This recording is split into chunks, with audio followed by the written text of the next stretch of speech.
नमस्कार, स्वागत है आप सभी का डीडी न्यूज के इस विशेष सांकेतिक भाषा के बुलेटिन में। आपके साथ मैं हूं संध्या शर्मा और मेरे साथ है मेरी सहयोगी दीपाली। आइए बुलेटिन की शुरुआत करते हैं हेडलाइंस के साथ। वक्फ संशोधन विधेयक पर लगी संसद की मुहर। राज्यसभा में 95 के मुकाबले 128 वोट से बिल पारित। अब राष्ट्रपति की सहमति से बनेगा कानून। सरकार ने कहा नए कानून से करोड़ों मुसलमानों को होगा फायदा।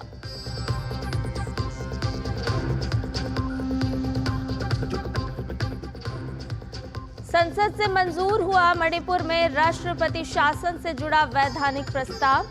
विमानन वस्तु में हितों की सुरक्षा से जुड़ा बिल भी पारित। बजट सत्र का आज अंतिम दिन।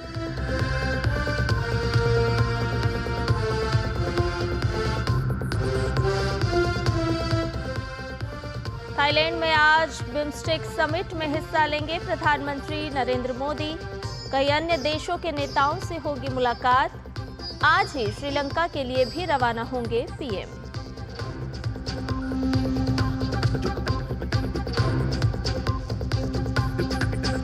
अमेरिका में ट्रंप के जवाबी शुल्क के खिलाफ फ्रांस का एक्शन। मैक्रों ने यूरोपीय कंपनियों से निवेश रोकने की अपील।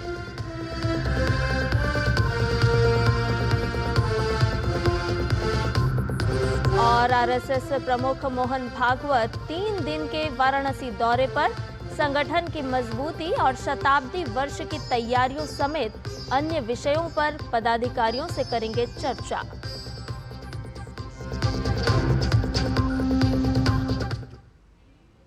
आइए खबरों को जानते हैं विस्तार से।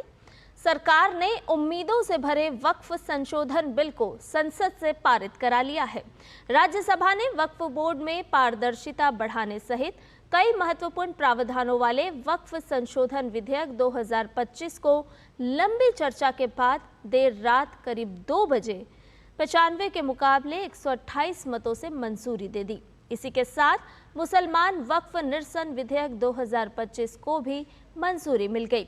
सरकार ने दावा किया है कि इसके कारण देश के गरीब, पसमानदा मुसलमानों और इस समुदाय की महिलाओं की स्थिति में सुधार लाने में काफी मदद मिलेगी। चर्चा का जवाब देते हुए अल्पसंख्यक मामलों के मंत्री किरेन रिजिजू ने कहा कि विधेयक के जरिए वक्फ मामलों में मुसलमानों के अलावा किसी अन्य का हस्तक्षेप नहीं होगा और इस बारे में जो भी भ्रम फैलाया जा रहा है वो निराधार है। इसी के साथ संसद ने वक्फ संशोधन विधेयक 2025 विपक्ष की ओर से लाए गए कई संशोधन भी खारिज कर दिए गए। संसद ने मणिपुर में राष्ट्रपति शासन की पुष्टि करने वाले वैधानिक प्रस्ताव को तड़के पारित कर दिया। लोकसभा इसे पहले ही पारित कर चुकी है। हिंसाग्रस्त मणिपुर में 13 फरवरी को राष्ट्रपति शासन लागू किया गया था। गृह मंत्री ने सदन में कहा कि सरकार की पहली चिंता मणिपुर में शांति स्थापित करने की है और वहां पिछले 4 महीने से एक भी मौत नहीं हुई है, केवल 2 लोग घायल हुए हैं। उन्होंने स्वीकार किया कि मणिपुर में 260 लोग जातीय हिंसा में मारे गए, लेकिन पश्चिम बंगाल में चुनावी हिंसा में इससे ज्यादा लोग मारे गए। गृह मंत्री ने मणिपुर में हालात बिगड़ने के पीछे एक अदालती निर्णय को मूल कारण बताया, जिसमें एक जाति को आरक्षण दिया गया। उन्होंने कहा कि सरकार चाहती है कि मणिपुर में जल्द शांति हो, पुनर्वास हो और लोगों के जख्मों पर मरहम लगाया जाए। गृह मंत्री ने विपक्षी दलों से मणिपुर के मुद्दे पर राजनीति नहीं करने की भी अपील की। इससे पहले विधेयक पर चर्चा में भाग लेते हुए नेता प्रतिपक्ष मल्लिकार्जुन खड़गे ने कहा कि सत्तारूढ़ दल पर जवाब जबरदस्त दबाव पड़ा तो वहां के मुख्यमंत्री को इस्तीफा देने के लिए मजबूर होना पड़ा। लोकसभा ने कल वायुयान वस्तुओं में हितों का संरक्षण विधेयक 2025 ध्वनि मत से पारित कर दिया। विधेयक का उद्देश्य एयरलाइनों और विमान और इंजन के पट्टेदारों के बीच विवादों को नियंत्रित करने वाली अंतर्राष्ट्रीय संधि के प्रावधानों को कानून में बदलना है। विधेयक को राज्यसभा मंगलवार को पारित कर चुकी है। इसके साथ ही विधेयक को संसद की मंजूरी मिल गई है।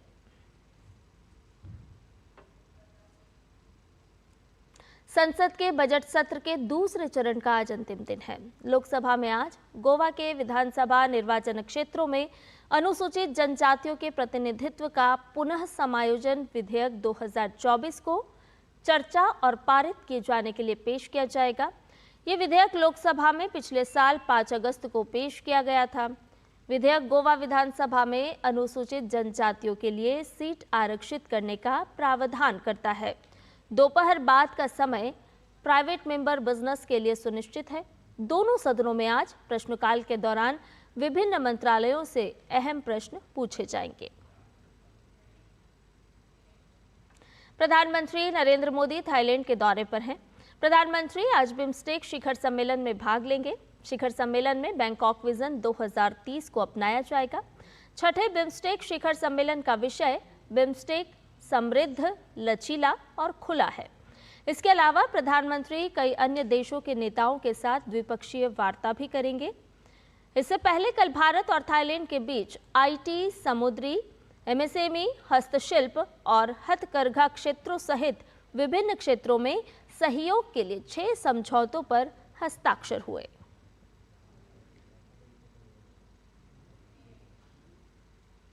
प्रधानमंत्री नरेंद्र मोदी आज से श्रीलंका की 2 दिवसीय यात्रा शुरू करेंगे, जिसमें समग्र द्विपक्षीय रक्षा संबंधों को मजबूत करने के साथ साथ ऊर्जा, व्यापार और संपर्क के क्षेत्रों में सहयोग को मजबूत बनाने पर ध्यान केंद्रित किया जाएगा। कल शनिवार को पीएम मोदी और राष्ट्रपति अनुराकुमारा दिसानायके के बीच वार्ता होगी। दोनों पक्ष एक प्रमुख रक्षा सहयोग समझौते पर हस्ताक्षर कर सकते हैं। पीएम मोदी बैंकॉक में बिम्स्टेक शिखर सम्मेलन में भाग लेने के बाद आज श्रीलंका की राजधानी पहुंचेंगे।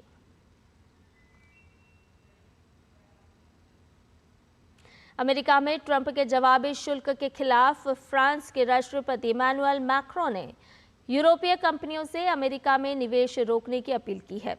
मैक्रों ने फ्रांसीसी उद्योग प्रतिनिधियों के साथ बैठक के दौरान कहा, जब तक अमेरिका में सब कुछ स्पष्ट नहीं हो जाता तब तक घोषित निवेश को स्थगित कर दिया जाना चाहिए। साथ ही उन्होंने टैरिफ को क्रूर और निराधार बताया। मैक्रों ने ट्रंप के इस कदम को अंतर्राष्ट्रीय व्यापार के लिए एक झटका बताया और कहा कि यूरोप को उद्योग दर उद्योग जवाब देना चाहिए। राष्ट्रीय स्वयंसेवक संघ के सरसंघ चालक डॉक्टर मोहन भागवत काशी में हैं। उनका ये दौरा संगठन को मजबूत करने, पूर्वांचल में नए सदस्यों को जोड़ने और शताब्दी वर्ष की तैयारियों के उद्देश्य से है। आज संघ प्रमुख काशी प्रांत के वरिष्ठ प्रचारकों और पदाधिकारियों के साथ बैठक करेंगे। इसमें प्रांत और विभाग प्रचारक भी शामिल होंगे। इसके बाद शाम को बीएचयू, आईआईटी के विद्यार्थियों से भी वो संवाद करेंगे। संवाद के बाद वो यहीं शाखा टोली से मिलेंगे। इसमें शिक्षक भी मौजूद रहेंगे। इंडियन प्रीमियर लीग में गुरुवार को खेले गए मुकाबले में कोलकाता नाइट राइडर्स ने सनराइजर्स हैदराबाद को 80 रन से हरा दिया। सनराइजर्स हैदराबाद की ये इस सीजन की लगातार तीसरी हार रही। मैच में सनराइजर्स हैदराबाद ने टॉस जीतकर गेंदबाजी का फैसला किया। केकेआर ने निर्धारित 20 ओवर में 200 रन बनाए। टीम के लिए वेंकटेश अय्यर ने सर्वाधिक 60 रन की पारी खेली। 201 रन के लक्ष्य के आगे सनराइजर्स हैदराबाद की टीम 16 ओवर 6 गेंद में 120 रन पर सिमट गई। कोलकाता की ओर से वैभव अरोड़ा और वरुण चक्रवर्ती ने 3-3 विकेट लिए। इंडियन प्रीमियर लीग में आज लखनऊ में मुंबई इंडियंस का सामना लखनऊ सुपर जॉयंट्स की टीम से होगा। दोनों टीमों को 3 मैचों में 1 जीत और 2 हार मिली है। ऐसे में दोनों टीमें जीत के साथ पॉइंट्स टेबल में अपनी स्थिति को बेहतर करने के इरादे के साथ मैदान पर उतरेंगी। मुंबई और लखनऊ के बीच अब तक 6 मैच हुए हैं, जिसमें लखनऊ को 5 और मुंबई को सिर्फ 1 में जीत मिली है। एक रोचक तथ्य ये भी है कि मुंबई इंडियंस ग्रुप मैचों में अब तक लखनऊ सुपर जॉयंट्स को नहीं हरा पाया है।